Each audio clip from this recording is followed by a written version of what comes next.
नमस्कार, आप देख रहे हैं न्यूज़ आई राजनीति की सच्ची तस्वीर और आपके साथ एक बार मैं फिर जुड़ चुकी हूँ। एक बार फिर ऐसा मुद्दा आपके सामने जो है पेश कर रही हूँ जिसको सुन कर के आप सभी हैरान हो जाएँगे। जी हाँ, बिहार में बीजेपी को हटाने के लिए लालू यादव और नीतीश कुमार एक साथ आए। एक साथ आने के बाद दोनों ने जम कर के बीजेपी को खदेड़ दिया और खदेड़ने के बाद अब खबरें ये आ रही हैं कि लालू यादव की सियासी जाल में नीतीश कुमार फंस चुके हैं। जी हाँ, जो वही नीतीश कुमार जिन्होंने बीजेपी का दामन छोड़ा था तेजस्वी यादव और लालू यादव के लिए, लेकिन क्या अब वो उनके जाल में फंस गए हैं, ये जानना आपके लिए बेहद ज़रूरी है। अब यहाँ पर चलिए हम आपको पूरा मुद्दा समझा देते हैं।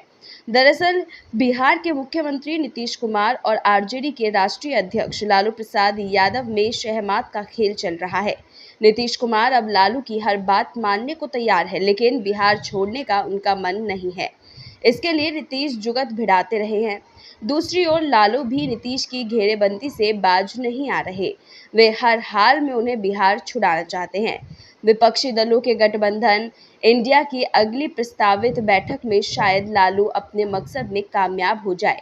बुढ़ापे और बीमारी के बावजूद लालू की सियासी सक्रियता शायद इसी उम्मीद में बढ़ गई है कि नीतीश जल्दी हो सके तो बिहार की गद्दी छोड़ दे। मुंबई में इसी महीने के आखिर में विपक्षी गठबंधन की तीसरी बैठक होने वाली है। अगर सब कुछ ठीक रहा तो लोकसभा चुनाव के मद्देनजर बनने वाली 11 सदस्यों वालों को ऑर्डिनेशन कमेटी में नीतीश को जगह मिल जाएगी। उन्हें गठबंधन का संयोजक भी मनोनीत कर दिया जाएगा। लालू से राहुल गांधी की मुलाकात के बाद सैद्धांतिक रूप से इस बात पर सहमति बन गई है कि नीतीश कुमार समन्वय समिति के संयोजक बनेंगे और सोनिया गांधी यूपीए की चेयरपर्सन की तरह इंडिया की भी चेयरपर्सन रहेंगी। इसका नतीजा ये होगा कि नीतीश संयोजक बनकर चुनाव के लफड़े सलटाते रहेंगे। जो मामला अनसुलझा रह जाएगा उसे सोनिया गांधी बहैसियत चेयरपर्सन सुलझाएंगी। लालू को इसका फायदा ये मिलेगा कि नीतीश कुमार को फुल टाइम काम मिल जाएगा और उन्हें बाध्य होकर बिहार छोड़ना पड़ेगा। लालू यादव की गांधी परिवार से निकटता को अपने अपने मकसद में कामयाब बनाने में मददगार साबित हो रही है। यूपीए सरकार में लालू प्रसाद यादव रेल मंत्री रह चुके हैं। सोनिया गांधी से उनकी निकटता दूरदराज में भी बरकरार रही। शायद यही वजह रही है कि नीतीश की सोनिया से मुलाकात कराने में लालू उनके मददगार बने रहेंगे। उनके बाद दो एक ऐसे मौके भी आए जब गांधी परिवार के प्रति अपनी निकटता और सहानुभूति का लालू ने सार्वजनिक इजहार किया। पहला मौका तब आया जब पटना में 23 जून को विपक्षी दलों की पहली बैठक हुई। लालू ने न सिर्फ राहुल को शादी की सलाह दी बल्कि उसी वक्त ये सांकेतिक तौर पर सार्वजनिक भी कर दिया कि राहुल की शादी में बाराती सभी विपक्षी दल बनेंगे। लालू ने ये बात तब कही थी जब राहुल मानहानि मामले में सांसदी गंवा चुके थे और उनके चुनाव लड़ने पर लोग शंका जाहिर करने लगे थे। दूसरा मौका आया राहुल की सजा पर रोक लगने पर। सजा पर सुप्रीम कोर्ट से रोक लगते ही राहुल गांधी लालू के घर पहुंच गए। सियासी बातें तो हुई ही, राहुल को मटन भात का लालू ने भोज भी कराया। उसी दौरान नीतीश कुमार को समन्वय समिति का संयोजक बनाने की बात हुई। नीतीश की पलटी मार राजनीति पर राहुल ने आशंका जाहिर की तो लालू ने इसकी भी काट सुझा दी। नीतीश कुमार को संयोजक बने तो बनाया जाएगा, लेकिन उनके ऊपर सोनिया गांधी चेयरपर्सन बनकर बैठी रहेंगी ताकि नीतीश ने फिर पलटी मारी तो विपक्षी गठबंधन की सेहत पर कोई असर न पड़े। लालू यादव का सपना है कि वे जितनी जल्दी हो बेटे तेजस्वी यादव को सीएम की कुर्सी पर बैठा देखें। इसीलिए उन्होंने सबसे पहले नीतीश को एनडीए से निकालकर महागठबंधन के साथ जोड़ा, दोनों बेटों को एकोमोडेट कराया, साथ ही नीतीश को राष्ट्रीय राजनीति और पीएम का सपना दिखाया। इसी शर्त पर नीतीश महागठबंधन की ओर से सीएम भी बने। नीतीश के लिए ये तत्कालीन राहत थी। उन्हें भी इसका अनुमान नहीं था कि सच में उन्हें बिहार की गद्दी छोड़ने का ये लालू द्वारा बिछाया जा रहा जाल है। अब नीतीश उस जाल में फंस चुके हैं। हालांकि नीतीश भी कम खिलाड़ी नहीं है। उन्होंने 2025 में बिहार विधानसभा का चुनाव तेजस्वी के नेतृत्व में लड़ने की घोषणा कर अपनी कुर्सी सुरक्षित कर ली। पर लालू को इतने में संतोष नहीं है, वे जल्दबाजी में हैं। उनकी हड़बड़ी का आलम यह है कि 8 महीने बाद होने जा रहे लोकसभा चुनाव से पहले ही बिहार में उन्हें विदा करना चाहते हैं।